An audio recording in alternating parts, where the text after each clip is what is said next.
Whatever this universal pull is that connects humans together, that's my source. But there's been a bit of stuff in the news about sexism within the industry. I don't know a single female artist who hasn't had that, which is horrible. Why do you not like peas? They've got to be the least offensive vegetable in the world. Everybody says it, I don't like them. Hello and welcome to Spooning with me, Mark Wogan. Each week I'm joined here at the Mount Street restaurant by a very special guest who will be trying the food they say they love and the food that they think they hate. The difference is they will be blindfolded. Taking on the spoons this week, my very special guest is celebrating 30 years, unbelievably. 30 years since she signed her first record deal. She's done 10 tours. She's been in 12 musicals, including The Bodyguard and Sister Act. She's got a new single out called Unprepared for You from her album The Fifth Chapter. She's also a doctor. She's also an MBE. But to you and me, she is the wonderful Beverley Knight. Welcome, Beverley. Hello. Welcome to Spooning. Thank you for coming along. Oh, it's a pleasure. It's lovely to have you here. It's so good to be here. Well, you haven't eaten everything yet. Let's see how it goes. But I'm about to eat, so that makes it brilliant. We will feed you. Now, obviously, prior to coming on the show, our guests fill out a little questionnaire. Yes. About their food loves, their food hates, all that sort of thing.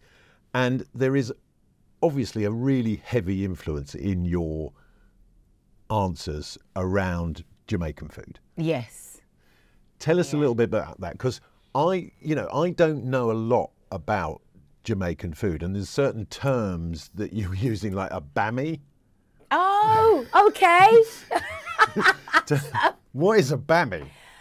A bammy is typically eaten at breakfast, and it's made from cassava flour, which is pounded with milk, and made into like a pancakey, is that a word? Yeah, no, just add a Y. If you're lacking an adjective, add a Y. Add a Y. We're adding a Y.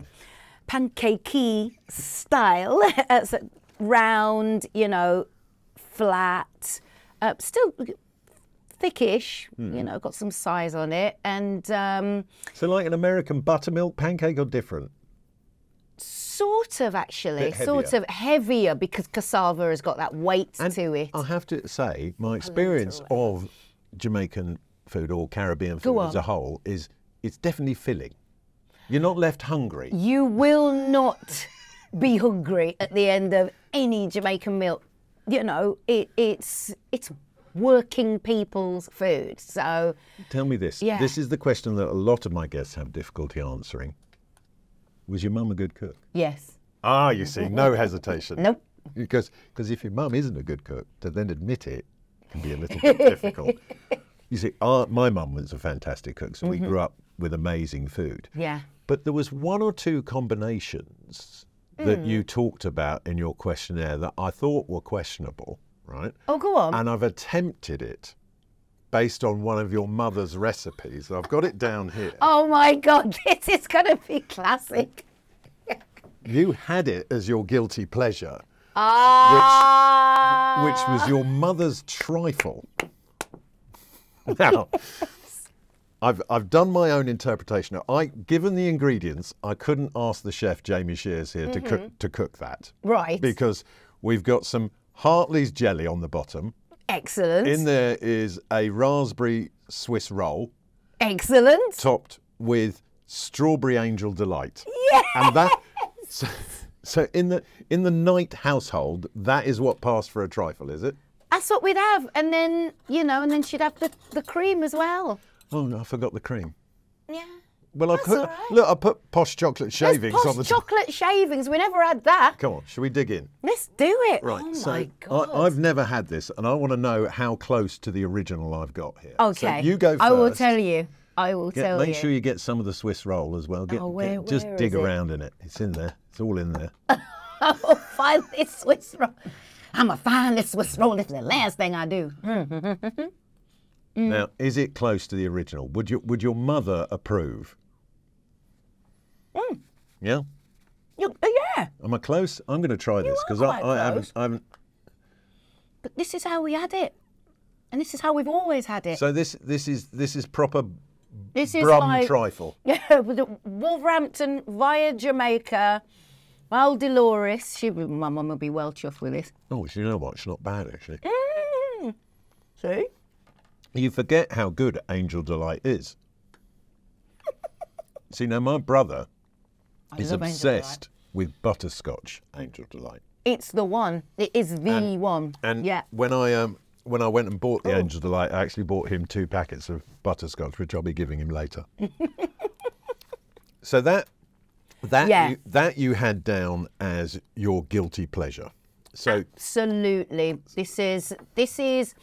Imagine a house full of people, always full of people, because that's the Jamaican way. You don't just cook. You come from a big family as well, though. I come from, my immediate family isn't so big. Look at me with the spoon ready to go again. Just go, keep going.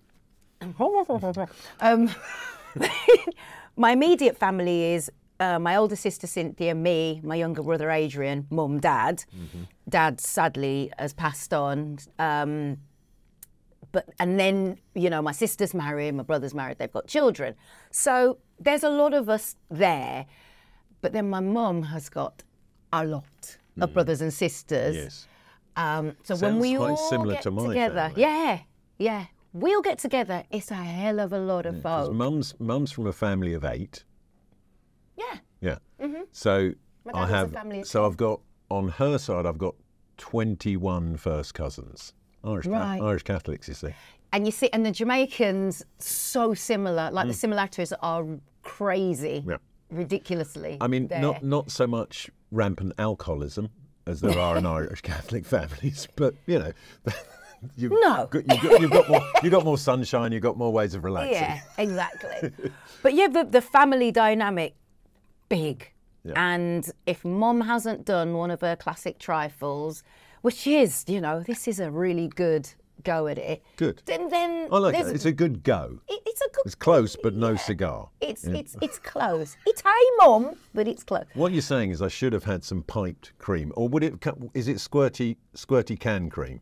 No, the pipe. Proper you know, stuff. the proper pipe stuff. Because you know, Dolores thinks she's posh. So. Well, she's allowed to be.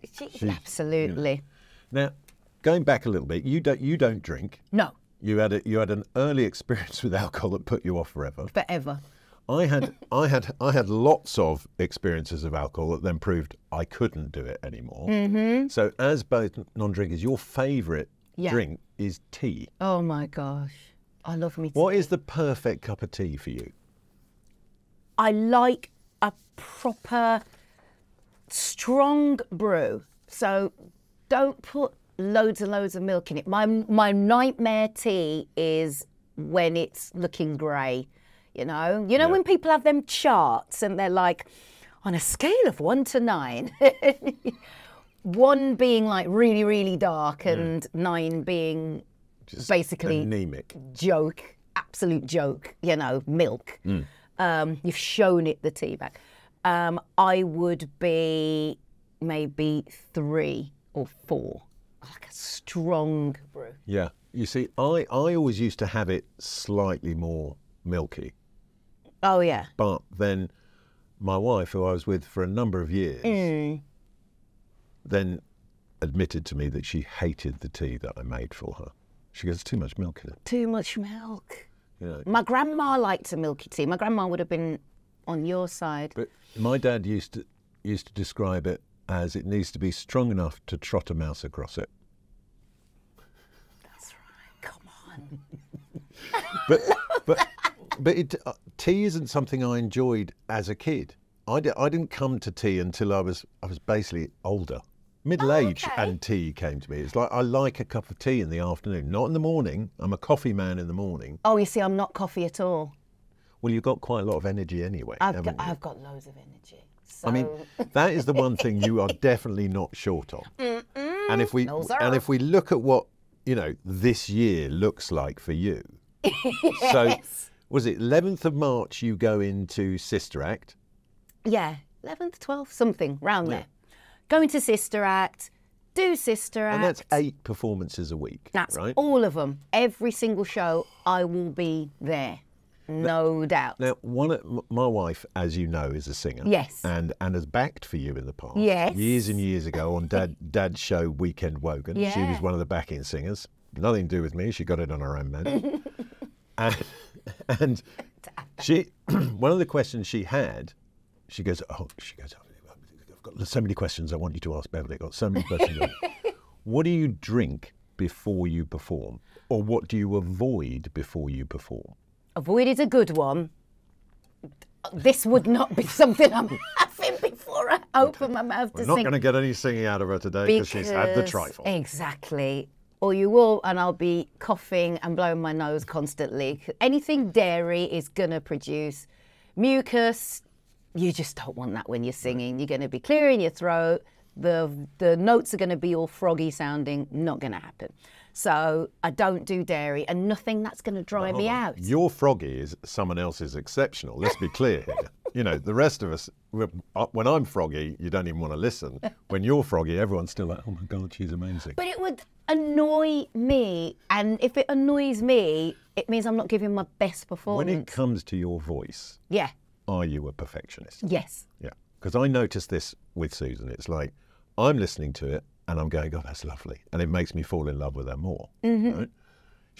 She then stops singing and goes, oh, that was rubbish. I'm like, what are you talking about? It's beautiful. You have a talent. So how do you look after it? If you're doing 8 performances a week, Mm-hmm. do you have a warm-up? Do you have anything like that you do? Or is it just this? Because you obviously have such a natural, incredible talent. Can you just turn it on like that? Or I can, but the voice operates any voice, even someone who can just, and it's there. The voice operates best when it's at its warmest, when the vocal folds, which are a muscle, are warmed up. So I wouldn't go for, I don't know, a song like I Will Always Love You from The Bodyguard. I wouldn't do that. straight off the bat? Yeah, like, just, nah. But do you warm up by singing, or is it kind of vocal exercises? It's vocal exercises, but if I'm, in a formal setting. But at home, I mean, I sing every single day. There isn't a day of my life that I can remember where I haven't sung. I've sung every single day. Well, I mean, you started as a kid in church. Yeah. And therefore it was very much part of a faith and therefore part of you from a really early age. Yeah, but the singing came before I was even aware of what this Christian thing that my mum and dad, followed religiously. I wasn't even aware of it. So I just sang. I sang before I could form words. I was always musical. And I go through my entire life like that. I wake up in the morning, I start singing. Not because I must sing, it's the morning, I must warm up my voice. No, it's what I do. I usually wake up with some song in my head. Yesterday, I woke up with Peter Gabriel's, that Games Without Frontiers. Why did that? I have no idea. Hadn't heard it on the radio. It just was in my head, so I started to sing it. Are you aware of that? I mean, you're doing it long enough now that right. If I hit the top C now, they're all going to go. Or is it a little? The thing is, there's singers who are really technically brilliant, and then there's singers who get you in the feels. You get me there. And thank you. And then there are singers who just, thank God, can have the ability to do both. Aretha Franklin, both. No two ways about it. Technically brilliant, kind of her own genre. She was that brilliant. And then, I mean, talk about getting you right in the, make you shiver. In the nethers. Really, and in the nethers, I'm like, oh. And for me, that combination is everything. So you can work on the technique and work on it and work on it and work on it. And you can get it. You've got to have the voice in the first place, but you can work on it. But feel that's a whole different thing. But do you think some people naturally are able to connect with the song? So, Yeah. I mean, especially if you've written it yourself. But, Yeah, you know, but yeah. if you're singing Somebody else's work, that some people just can't. They, like you say, they can be technically brilliant, but they can't connect to the song. It seems to connect with everything that you do. It's like, you know, I saw you do Sylvia, which in a sense is a kind of almost weird theme for a sort of soul-based singer. But it just delivers because that sense of belief that you put across. I know it sounds like I'm blowing an enormous amount of smoke up various holes at the moment, but you know, I am a huge fan, as is my wife, who, you know, is, you know, a very good singer in her own right. But she's like, no, there's no one technically or feel wise. There's no one better than you. I think it's about understanding what I'm trying to convey when I sing. For me, singing is about delivering a message. I learnt that at the earliest stage because of church. Yeah. My whole purpose, it was drilled into me. The minister would be like, you know, and now young Sister Beverley is going to sing for the Lord. And up I'd get, and I'd be there with my hymn book or my words or whatever it was. And I'm delivering God's message to the congregation. And I learned that is the key, because the other things I didn't need to worry about. Yeah. For some reason, this gift of music and the technical ability had already fallen into my lap at birth. So I didn't have to worry about, is that note right? Is that note right? I knew it was instinctively. What I had to understand, and just lucky, you know, I learned that at about age 4 or 5, why I'm singing these things, what's behind it. And it's the what's behind it that is the connector. And once you understand that, you're good. But that takes an intelligence as well as, you know, an emotional intelligence as well as a skill. There's a lot of empathy. Good singers are empathetic people. Yeah. So you, as we've discussed, you started out in the church, and it was essentially doing God's work through the medium of music. Yeah. Do you still have an element of that you're doing God's work now because of that connection that you can make with people? Is that still part of your life, or have you sort of chosen a different path? It's the connection, and it's God in the sense of, if you think the universe, whatever this universal pull is that connects humans together, that is where I'm singing. That's my source. Yeah. So it's not so much religion, although when I go to church, on a rare occasion, I'll put my head into church, you know, wedding, funeral, something like that. Are you always asked to sing? That comes back. Are you always asked to sing? Always. I don't think I couldn't tell you the last wedding since about, since I was about 12 that I've been to that I haven't sung. I've sung at every single solitary wedding I've ever attended, whether it's formally or whether it's after everyone's gone, will you sing? Yeah. Come on, Bev. You know you want to. Go on. Now, I actually sung at my wedding. Did you? Yep, full band. I did a passable rendition of Brown Eyed Girl by Van Morrison. Oh, Van Morrison. Yeah. So that's a song. And that's look, it was a warm crowd. You know, they were on my side. Of course, but, your day. And then my wife got up and sang 2 songs, which she smashed it. Yeah, of course. Because she smashed it. She smashed it. There we go. Now, we've got to do a bit more food, so I'm going to move the exceptional trifle that I made. You can bring it with you. Good. Because it was damn fine. And it's time. Okay. To put on the blindfold.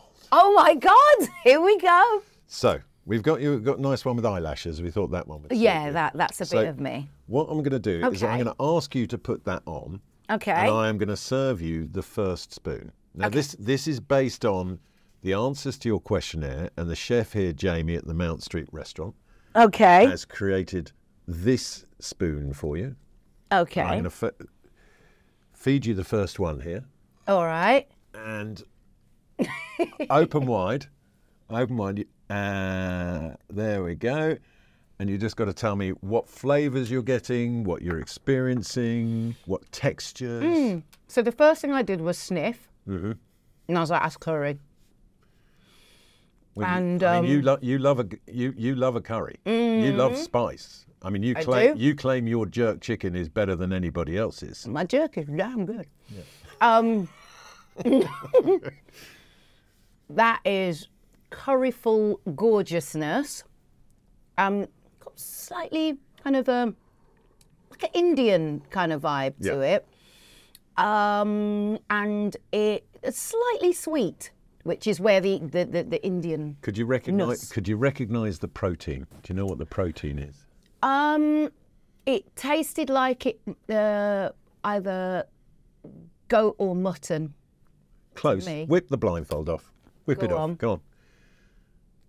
So that was Jamie's lamb curry with his Brick Lane curry sauce. So you were right. It is an Indian-inspired. See, you're showing a good palate there.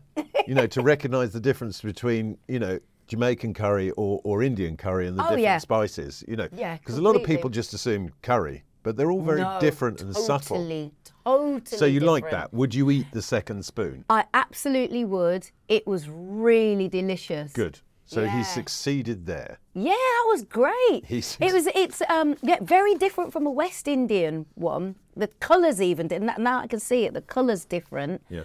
Ours has a lot more of the turmeric. Yeah, it's slightly more orange basically. Yeah, the more West orange. Indian one has got more turmeric in it and more. That's it. It's more of a yellowy brown, whereas this is more of an orangey brown. And that's the big difference is that it's sweeter. Yeah. That is just that bit So sweeter. we've succeeded with the first spoon, which is great. Yeah. Now, I want to go back a bit. Yeah. To you were 19 when you signed your first record deal.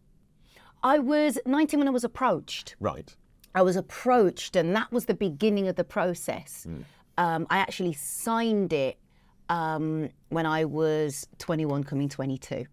Right. Yeah, that was when I literally. And then how long between then and there did it take for you to get a hit? Well, the very first thing I put out was a song called Flavour of the Old School, which was an underground smash. I'm proud to say. So it was an R&B #1 record. All the clubs, #1 in all the club charts and all of that. Mainstream-wise, commercially, flatline. But that was not what it was intended to do. I was just delighted because everywhere I went in the clubs and every kind of specialist radio station and specialist shows were playing Flavour of the Old School. And it was on every single New Jack Swing compilation known to man. So I mean, I'm old enough to remember it, but nowadays, you wouldn't have got that stretch with a record company to allow you to develop as an artist, would you? Nope, not at all. The whole idea of starting, developing, you got a hit, it's doing well in this area, it's done nothing over here, but it's doing well here. Okay, let's build on that. Let's keep building, over the time. Gone. Just gone. Doesn't happen ever, as far as I can see. Now, you dropped in 5 seconds. So in that respect, the industry was better back then in terms of it allowed artists to develop and cultivate. But there's been a bit of stuff in the news of late about sexism within the industry. And I know that my wife, when she was trying to kind of develop her career, experienced a lot of that, or perhaps unnecessary approaches or certain attitudes. Yes. You know, did you experience a lot of that? Absolutely. I don't know a single female artist, not one, who hasn't had that, which is horrible. It's horrible. With me, the way it manifested itself was the idea that I wouldn't be capable of writing a song. Insane. But then you think about it and you think, well, you started writing at 13 years old. Yeah, exactly. I was always writing. I wanted to sing the things that came out of my own heart. And I also would interpret other people's songs. Of course I would. I'd grown up doing that, but I was capable of writing. But the fact that I was a woman somehow meant that, you know, maybe I wasn't capable. That annoyed the hell out of me. But that was quickly disproved and shelved, and, you know, that was fine. The bigger hurdle, the one that really, really did cause problems, was me knowing exactly what my vision was, how I wanted my records to sound, me thinking like a producer. Female producers, extremely rare. And my mind worked in that way. I knew what the bass should do. I knew how the drums should be recorded, how they should sit in a mix. I knew where they should sit in the mix. I knew vocally what I wanted to do and where the backgrounds would go, and I'd layer those up and whatever. To me, songs were the whole finished picture.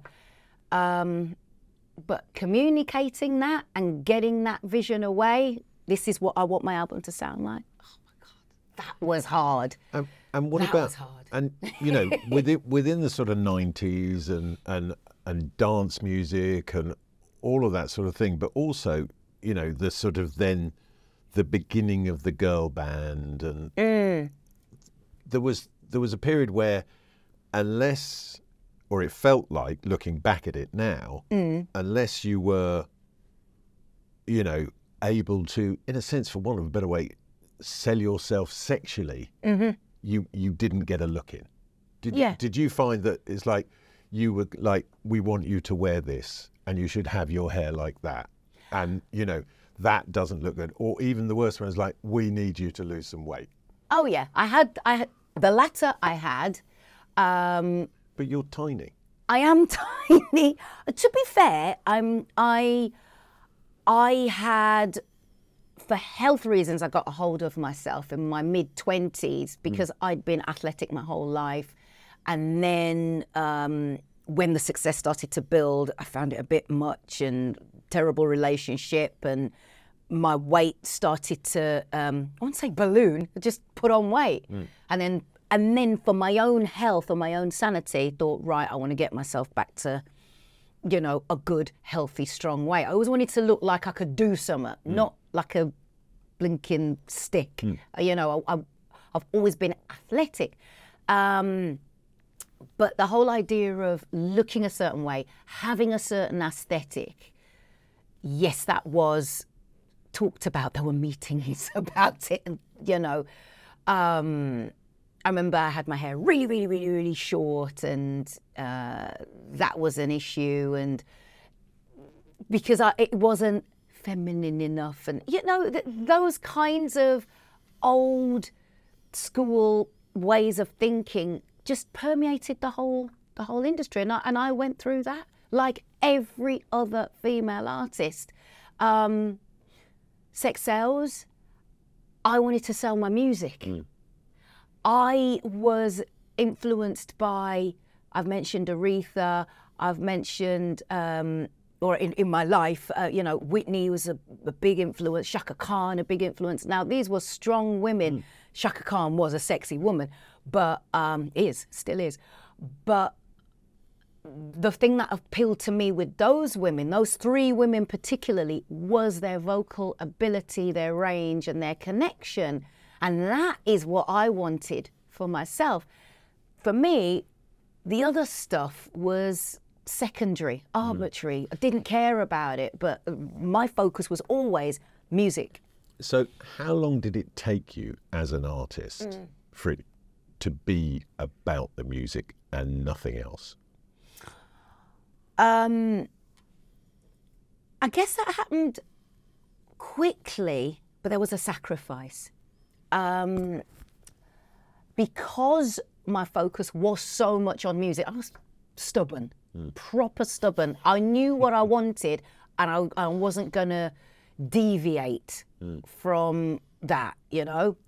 Do you think that affected the amount of support that you got? Yes, that's what I was going to go on to say. That was where the sacrifice came in. It was like, okay, you can do what you think and your vision and that, but I didn't have the budgets that others had. I didn't have the same kind of attention. Willing to toe the traditional line. Because I didn't want to do that whole... I didn't want to be in a production line, as I saw it, of women, especially doing R&B and soul music, who looked hot, really, you know, glitzy and all of that, and had bangers, hits. Thank you for clarifying. But you knew that in a year or two, you'd have to think, oh, who was that singer again? What was their name? Because their time would have already gone. I knew I wanted to stay the course. I wanted to do music forever. And I knew the only way to do that was that people would focus on the music first. So there was a trade-off. Do I have a career where people focus on the music, but I'm perhaps not everywhere like other artists are, like girl bands and that, or, you know, I don't have the same spend, I don't have the same focus and attention from labels on me and my career, as we used to call it, pushing the button, you know. Do you ever regret not playing the game? No. Good. No. Because, I mean, the extraordinary thing about you is you've had this career that's just gone on and changed shape and moved, and you've branched out into musicals. You've done so many different things, and obviously people recognise that because you got a doctorate from Wolverhampton University. Wolves. I got one in from Brum now. Yeah, they're just handing them out left, right, and centre to you. But and an MBE. Yeah. I mean, the MBE was quite a while ago. I mean, surely the damehood is in the offing. Oh God. Soon. I mean, Dame Beverley. You know, we can't see that. Oh, I don't know about that. Should we give it another 15 years? I think another 15 years, and then Dame Beverley. It might suit God. then. Maybe, but But obviously, then to control your own career, you set up your own record label in 2009. Yes, that's right. Now, that was because my deal with Parlophone came to an end. Again, because I'm stubborn. I wanted to do what I wanted to do. I didn't want to re-sign to a label I'd been with for a long time at that point, but with a deal that gave me less control and less artistry. And that isn't a disrespect to Parlophone. I think they are a magnificent label to this day. They are one of my most favourite labels because of their musical output is extraordinary. I mean, they're the people who had the Beatles and Radiohead and, you know, bands I love. Beverley Knight. Me. They're just brilliant.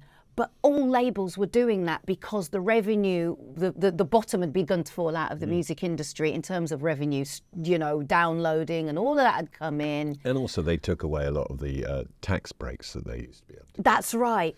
So suddenly, where they were awash with money, they weren't anymore. Because you used to be able to sign an artist, spend a fortune on them, and then drop them and get all the money back against tax. Exactly. Which happened to my wife 7 times. There you go. She's the unluckiest recording artist in history. She's never had a release. I mean, it's ever. mad. And there are so many people who were in that boat. So I didn't want to sign what they call a 360 deal. Where they just take everything. Take everything. I mean, it's fine if they sign you up to a 360 deal like Robbie Williams, where you get 90 million up front, and you go, Yeah, right, I'll do what you like for a few years. Yeah. Yeah, that's nice. But if you're not that kind of an artist and you're me, it just wasn't going to fly. So I thought, well, it's going to be hard, but I'll do this myself. I will release on my own label. And I did. And it was so hard, incredibly hard. But you're tough. You're tough. You have to be resilient. I mean, You because have to be resilient. you do have a lovely sunny temperament and a lovely way of engaging with people and connecting with people. But I always get a sense that, like, I wouldn't mess with you either. Yeah, you have to have a steely core. Resilience is everything in the music industry. You will not have a career without it. It just won't exist. You have to understand you don't have to understand all the ins and outs necessarily, but you have to understand that it changes, it develops. Technology comes in and will move the needle along and will change everything. When I first started, I was recording on reel-to-reel, half-inch, and, you know, it was vinyl and CDs and cassettes. Did you prefer that?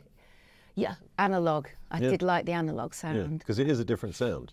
Completely different. And the digital sound is fine because you can make it really clean and you can do a lot of things with digital. But it can be so clean, it's clinical. Yeah. And one thing you don't want music ever to be is clinical, because that's not the point of it. It's stopping that person pressing that button which smooths it all out automatically or digitally, which you can... I mean, if you know music, you can hear when that's been done to someone's voice, and it's actually a really, disconnected, horrible sound. Yeah. I don't like compression on my vocal. I'm always telling sound engineers, back the compression off, take it off, don't like it. I'm old school, I will work the mic. When I hit a high note, I'll stand away. When I need to whisper, I'll come in. Mic technique. I've got mic technique. Let me just do my thing. Now listen, we're going to move to your final spoon now. Oh! So it's time for you to put on... The blindfold. Put on the blindfold again. Oh, exciting. Exciting. Okay. Move this one in. Are you secure with the blindfold, madam? The blindfold is secure. Excellent. Let me just move that. All right. So, once again... I want you to describe textures, flavours, and what's going on. You might need to open quite wide for this one. There we go. In you go. And let me know what you're getting there. This will be a test of your palate. Any flavours? Oh, hold on. Where are we going now? Give us some words here. We're getting a lot of noises. I think I've eaten something that I wouldn't typically eat. You might be right. What would that be? I think I've eaten a pea or two. Because it's sweet. It's interesting. What about the protein there? What do you think was... with the potentially peas we couldn't say at this stage? I don't actually know what it is because I'm just tasting pea. Just pea. Whip the blindfold off now. Come on. So that was a pan-fried scallop with crushed peas. Scallop, of course it was. Now, hold on, I've got to ask you. What is not to like about peas? What have you got wrong with peas? There's nothing wrong with peas. What's wrong with you? That wouldn't have been my dish. That would not have been my dish. I was like... But peas are sweet, they're lovely. Why do you not like peas? Just... As soon as I was eating, I was like, oh, God. But they've got to be the least offensive vegetable in the world. Everybody says it. I don't like them. What have they ever done to you? Oh, God. Well, look, I can get rid of the taste of that because down here I've got some Welsh rarebit, which is something else. Oh no, that's more like it. So you can get rid of the taste of the peas with a mouthful of that. That's more like it. Yeah, peas. Yeah, scallops nicer. Yeah, scallops, lovely. Yeah, that was nice. I couldn't think what it was because I just kept tasting pea. I was like, this is pea. So we haven't changed your mind about peas. Well, I tell you what, you have that as an apology for the peas. But I can't thank you enough for taking part. Oh, it's a pleasure. And it's been great to have you on. And I wish you just all the continued success in the world. I hope you. Sister Act goes well. I'll be buying a ticket. I'll be seeing you perform at Carfest as well, which I'm really looking forward to. That's going to be always a great so event. Great. You know. It's so great. Sister Act's going to be brilliant. I can't wait to get back in the habit. And Carfest will be magnificent, as we know. I mean, we know that. And then you've got, what's the date on the Royal Albert Hall? And then Albert Hall is, I want to say the 23rd of September. You are absolutely right. Oh, there you go. And then you're at the Wolverhampton Halls the back next home. day. Yep. And you finish off at the Cardiff Utilita Arena on the 26th. And also, on top of all of that, you've got a new single out, which is Not Prepared for You, which is off. Now, what number album is this? This is because it's called The Fifth Chapter. It's called The Fifth Chapter, but the album's actually the 9th album. The 9th album. 9th studio album. Mad, isn't it? Oh. Mad. Look, The Fifth Chapter. I recommend anybody go and buy it. I've heard it. Yeah, I was very kindly invited me to the launch. So I heard it then. But it's just a fantastic career that continues to go from strength to strength. They describe you as the Queen of British Soul. You're just the Queen of Soul. Oh, universally, Queen of Soul.